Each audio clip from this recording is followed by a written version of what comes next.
இன்றைக்கி என்ன பார்க்க போகிறோன்னு பார்த்தீங்கன்னா, ஒரு உருளைக்கிழங்கு கத்திரிக்காய் வதக்கல் தான் பார்க்க போகிறோம். இதை நம்ம எப்படி செய்யணுங்கிறத பார்க்கலாம் வாங்க. அதுக்கு தேவையான ஒரு 2 உருளைக்கிழங்கு, 4-5 நாட்டு கத்திரிக்காய், இந்த பாருங்கள் இல்லை பிஞ்சு கத்திரிக்காய் எடுத்து இந்த மாதிரி கண்ணமாக வெட்டிக்கோங்க. இந்த மாதிரி உருளைக்கிழங்கையும் ஒரே சைஸாக வெட்டிக்கோங்க.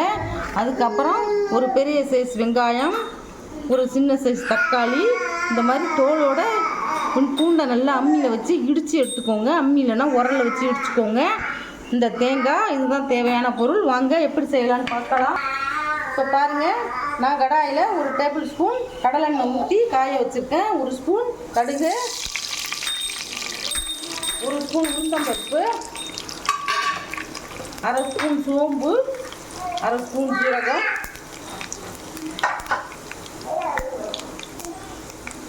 எல்லாம் நல்லா பொரியட்டும்.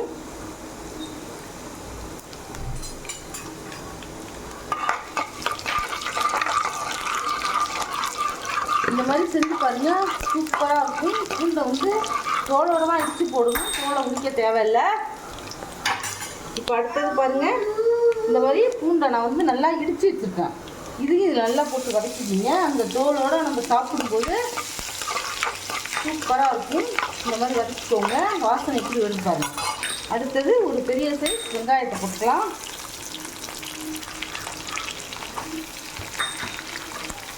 அதையும் போட்டு நல்லா கண்ணாடி பதத்துக்கு வதக்கிக்கோங்க.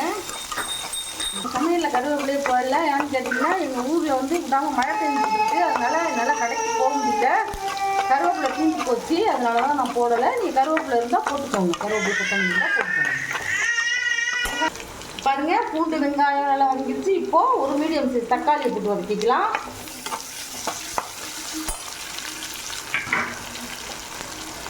இதோட நம்ம அரிஞ்சு வச்சுருக்கிற உருளைக்கிழங்கு கத்திரிக்காயும் போட்டு நல்லா வதக்கிக்கலாம். எண்ணெயிலேயே தான் வதங்கணும். நல்லா வதக்கணும். இதே 3/4 விழுக்காடு வந்துடணும்.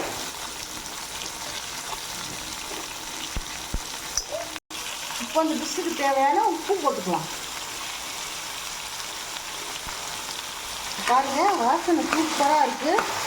இது ரொம்ப ரொம்ப டேஸ்டியாக இருக்கும். ரசம், தயிர் சாதம், சாம்பார் எல்லாத்துக்கும் அருமையாக இருக்கும். பசங்கள்லாம் சும்மாவே சாப்பிட்ருவாங்க. இப்போ நல்லா வதங்கிட்டு போடுங்க. உப்பு போட்டு வதங்கிறதுனால உருளைக்கிழங்கு கத்திரிக்காய் கொஞ்சம் தண்ணி விடும் இல்லையா, அதனால் அதுலேயே நம்ம வெக்காடு எழுதுணும். இப்போ பாருங்கள், நல்லா வதங்கிட்டு போடணும். நல்லா எண்ணெய் தூண்டி வந்துச்சு. இந்த ஸ்டேஜில் 1/4 டீஸ்பூன் மஞ்சள்தூள், 1/2 டீஸ்பூன் சில்லி பவுடர், 1 டீஸ்பூன் மல்லி பவுடர்,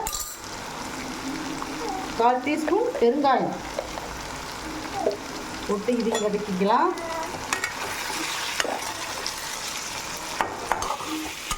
பாருங்க, இதுக்கு இஞ்சி தேவையில்லை. பூண்டு மட்டும் இந்த மாதிரி வச்சு நசுக்கி போட்டுக்கோங்க.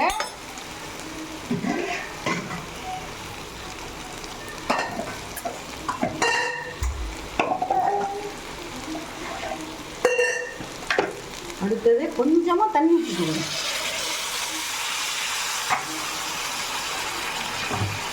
ஏன்னா நம்ம அதிலே 1/2 விழுக்காடு இருந்துச்சு. நம்ம கொஞ்சமாக ஒரு 1/4 டம்ளர் டிஷ்ஷுக்கு எவ்வளோ தேவையோ அதுக்கு முழுகிற அளவுக்கு ஊற்றக்கூடாது.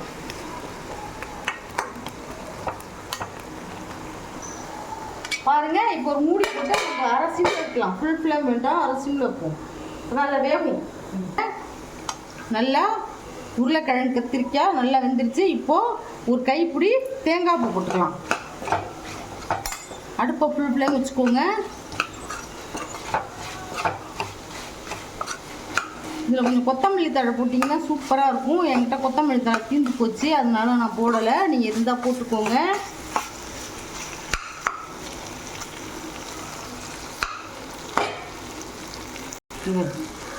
நல்லா வந்துருச்சு. இந்த ரெசிபி உங்களுக்கு பிடிச்சிருந்ததுன்னா எங்கள் சேனலை ஷேர் பண்ணுங்கள், லைக் பண்ணுங்கள், சப்ஸ்கிரைப் பண்ணுங்கள். தேங்க்யூ, பாய்.